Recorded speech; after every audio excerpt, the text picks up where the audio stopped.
नमस्कार. आज आपण 24व्या श्लोकाचा अर्थ जाणून घेणार आहोत. पूर्वीच्या श्लोकात असे सांगितले आहे की यज्ञासाठी कर्म करणाऱ्या पुरुषाची सर्व कर्मे विलीन होऊन जातात. तेथे अग्नीमध्ये हविर द्रव्याचे हवन करणे आणि तो संपादन करण्यासाठी केली जाणारी क्रिया ही सुद्धा यज्ञासाठी कर्म करणे हेच होय. तर वर्ण, आश्रम, स्वभाव आणि परिस्थिती यांच्याप्रमाणे ज्याचे जे कर्तव्य आहे तेच त्याचा यज्ञ होय आणि त्याचे पालन करण्यासाठी आवश्यक क्रिया निस्वार्थ बुद्धीने लोकसंग्रहासाठी करणे म्हणजेच त्याने यज्ञासाठी कर्म करणे होय. हीच भावना स्पष्ट करण्यासाठी आता भगवंत पुढील 7 श्लोकांमध्ये भिन्न भिन्न योग्यांकडून परमात्म्याच्या प्राप्तीसाठी केल्या जाणाऱ्या साधनरूपी शास्त्रविहित कर्तव्य कर्मांचे विभिन्न यज्ञांच्या नावाने वर्णन करीत आहेत. श्लोक 24. ब्रह्मार्पणं ब्रह्महविर् ब्रह्माग्नौ ब्रह्मणाहुतं ब्रह्मैव तेन गंतव्यं ब्रह्मकर्म समाधिना. श्लोकाचा अर्थ: ज्या यज्ञात अर्पण अर्थात स्त्रुवा आदी ही ब्रह्म आहे आणि हवन करण्याजोगे द्रव्यसुद्धा ब्रह्म आहे, तसेच ब्रह्मरूप अशा कर्त्याच्या द्वारा ब्रह्मरूप अग्नीमध्ये आहुती देण्याची क्रियाही ब्रह्म आहे, त्या ब्रह्मकर्मात स्थित असणाऱ्या योग्याला मिळण्याजोगे फळसुद्धा ब्रह्मच आहे. या श्लोकात सर्वं खल्विदं ब्रह्म यानुसार सर्वत्र ब्रह्मदर्शनरूपी साधनावर यज्ञाचे रूपक केलेले आहे. याचा आशय असा की कर्ता, कर्म व करण इत्यादींच्या भेदामुळे भिन्न भिन्न रूपांमध्ये प्रतीत होणाऱ्या सर्व पदार्थांना ब्रह्मरूपामध्ये पाहण्याचा जो अभ्यास आहे ते अभ्यासरूपी कर्मसुद्धा परमात्म्याच्या प्राप्तीचे साधन असल्यामुळे यज्ञच होय. या यज्ञामध्ये स्त्रुवा, हवन करण्याच्या वस्तू, हवन करणारा आणि हवनरूपी क्रिया इत्यादी भिन्न भिन्न वस्तू नसतात. योग्याच्या दृष्टीने सर्व काही ब्रह्मच असते.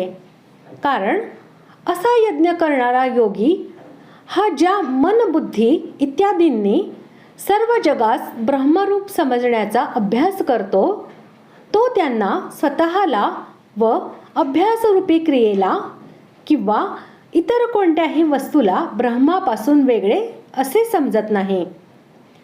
तो सर्वांना ब्रह्मरूपातच पाहतो. त्या योग्याची त्या सर्वांमध्ये कोणत्याही प्रकारची भेदबुद्धी नसते. ज्या पात्राने अग्नीमध्ये आहुती दिली जाते त्या स्नुक, स्त्रुवा इत्यादींना या ठिकाणी अर्पणम या पदाने म्हटले आहे. अर्पते अनेन इति अर्पणम या अर्पणाला ब्रह्म समजावे. तीळ, जव, तूप इत्यादी ज्या पदार्थांचे हवन केले जाते त्या हव्य पदार्थांनाही ब्रह्मच मानावे. आहुती देणारा सुद्धा ब्रह्मच आहे.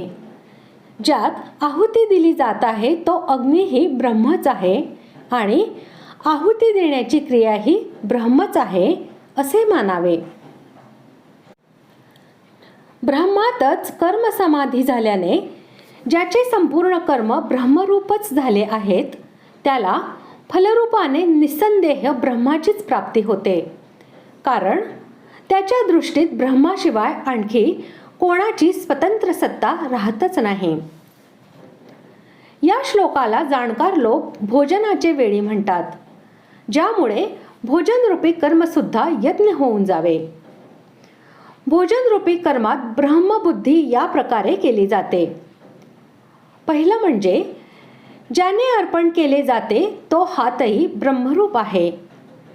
दुसरे, भोजनाचे पदार्थ सुद्धा ब्रह्मरूप आहेत. तिसरे, भोजन करणाराही ब्रह्मरूपच आहे. चौथे, जठराग्नीही ब्रह्मरूप आहे. पाचवे म्हणजे भोजन करणे रूपी क्रिया अर्थात जठराग्नीमध्ये आहुती देणे रूपी क्रिया ही ब्रह्म आहे. आणि सहावे म्हणजे अशा प्रकारे भोजन करणाऱ्या मनुष्याला प्राप्त होण्यायोग्य फलही ब्रह्मच आहे. ब्रह्मकर्मामध्ये स्थित होणे म्हणजे असे की निरंतर सर्वत्र ब्रह्मबुद्धी ठेवणे, कुणालाही ब्रह्माहून भिन्न न समजणे, हेच ब्रह्मकर्मामध्ये स्थित होणे होय. आणि अशा प्रकारच्या साधनाचे फल निसंशयपणे परब्रह्म परमात्म्याची प्राप्ती असते. वरील साधन करणाऱ्या योग्याला अन्य फल मिळत नाही हेच दाखविण्यासाठी असे म्हटले आहे की त्याच्याद्वारे प्राप्त केले जाण्याजोगे फलही ब्रह्मच होय. अशा प्रकारे आज आपण 24व्या श्लोकाचा अर्थ जाणून घेतला. पुढील भागात आपण 25व्या श्लोकाचा अर्थ जाणून घेऊया. धन्यवाद.